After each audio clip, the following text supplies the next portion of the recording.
We've not had any transmission of any illness within the school. It's not that Katherine Stevenson is one of several parents of immunocompromised children that have started their own school.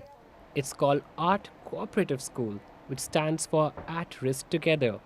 Stevenson says it's Canada's first and only fully licensed childcare facility and preschool of its kind. Stevenson's son is medically fragile and often got sick at school. She says she didn't want to risk that anymore. when COVID shut all the schools down, he stopped getting sick. And it really inspired me and some other parents to think about how to make a safer system. At the art cooperative, the students have maintained their health. Stevenson says it's because the building uses filtration and carbon dioxide monitoring in every room to ensure ventilation. They also wear masks, get regular rapid tests, and Super duper sanitize, rub them together. use lots of sanitizer. We also do a lot of programming outside. I'd say most schools aren't there. The school's director says some of these kids have never had friends because they have spent so much of their lives in the hospital. Here, they can start to trust their bodies to stay strong.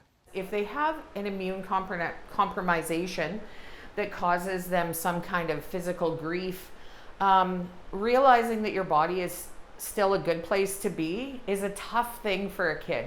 They are also getting extra help, communicating their needs. Let's say Miss Audra, they can say that they're not feeling good, or they can say, hey, Miss Kiera, I want to go run and play with the scooter.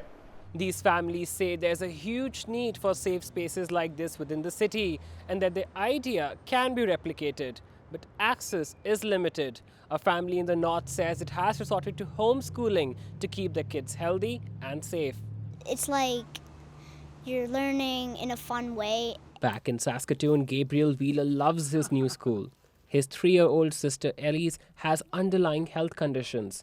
The family says every time Gabriel was in preschool and came down with a cough or sniffles, Elise would be hospitalized.